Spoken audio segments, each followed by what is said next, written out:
Hi friends, welcome to my channel.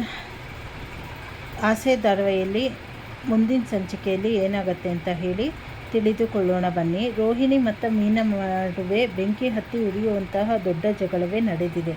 ಸಂಚಿಕೆ ಆರಂಭದಲ್ಲಿ ಸೂರ್ಯ ಮತ್ತು ಮೀನಾ ಇಬ್ಬರು ಗಾಡಿಯಲ್ಲಿ ಹೋಗುತ್ತಿರುವಾಗ ಅವರ ಮೇಲೆ ಮುಖಕ್ಕೆ ಬಟ್ಟೆ ಕಟ್ಟಿಕೊಂಡಿರುವ ರೌಡಿಗಳು ಅಟ್ಯಾಕ್ ಮಾಡಲು ಬರ್ತಾರೆ.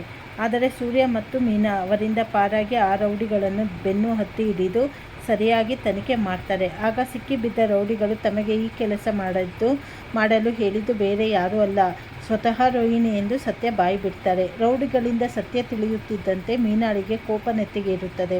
ತಕ್ಷಣ ರೋಹಿಣಿಯ ಎದುರು ಬಂದು ನಿಲ್ಲುವ ಮೀನಾ, ನಾವು ಗಾಡಿಯಲ್ಲಿ ಹೋಗುವುದನ್ನೇ ಕಾಯ್ತಾ ನೋಡಿಕೊಂಡು ನಮ್ಮ ಮೇಲೆ ದಾಳಿ ಮಾಡಲು ರೌಡಿಗಳನ್ನು ಕಳಿಸಿರುವ ಕ್ರೂರಿ ನೀನು. ನಿನ್ನ ಬಗ್ಗೆ ಸತ್ಯ ಗೊತ್ತಾಗುತ್ತಿದ್ದ ಹಾಗೆ ಪೊಲೀಸರನ್ನು ಬಿಡಬೇಕಿತ್ತು. ಆದರೆ ನಾನು ಅವತ್ತು ಆ ವಿಷಯವನ್ನು ದೊಡ್ಡದು ಮಾಡದೆ ಸುಮ್ಮನಿದ್ದರೆ ನೀನು ಅದನ್ನೇ ಮುಂದುವರಿಸುತ್ತಿದ್ದೀಯಾ.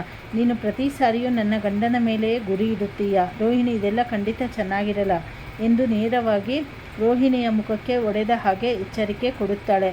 ಆದರೆ ಈ ಮಾತನ್ನು ಕೇಳಿದ ರೋಹಿಣಿಯು ಸ್ವಲ್ಪವೂ ಹೆದರದೆ ತನ್ನ ಅಹಂಕಾರದ ಅಬ್ಬರವನ್ನು ತೋರಿಸಿದ ಕ್ರಿಮಿನಲ್ ಥರ ನಗ್ತಾಳೆ.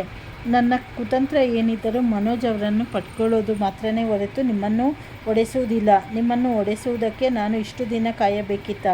ನಾನು ನಿಜವಾಗಿಯೂ ಮನಸ್ಸು ಮಾಡಿದ್ದರೆ ಇಷ್ಟೊತ್ತಿಗೆ ನನ್ನ ಗಂಡನ ಫೋಟೋ ಕರೆಂಟ್ ಕಂಬದ ಮೇಲೆ ಹೋಗಿ ಬಾ ಗೆಳೆಯ ಅನ್ನೋ ಹೆಸರಲ್ಲಿ ಇರುತ್ತಿತ್ತು ಎಂದು ಮೀನಾ ಗಂಡನ ಪ್ರಾಣಕ್ಕೆ ಕಂಟಕ ತರುವುದಾಗಿ ತುಂಬನೇ ದರ್ಪದಿಂದ ಮತ್ತು ಅಹಂಕಾರದಿಂದ ಬೆದರಿಕೆ ಹಾಕ್ತಾಳೆ.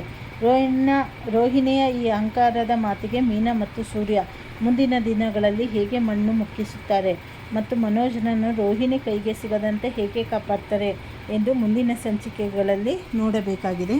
ಹೊಸದಾಗಿ ಯಾರ್ಯಾರು ಚಾನಲ್ ನೋಡ್ತಾ ಇದ್ದೀರಾ ಚಾನಲನ್ನು ಸಬ್ಸ್ಕ್ರೈಬ್ ಮಾಡ್ಕೊಳ್ಳಿ, ಲೈಕ್ ಮಾಡಿ, ಶೇರ್ ಮಾಡಿ, ಹಾಗೆ ಸಪೋರ್ಟ್ ಮಾಡಿ. ಧನ್ಯವಾದಗಳು.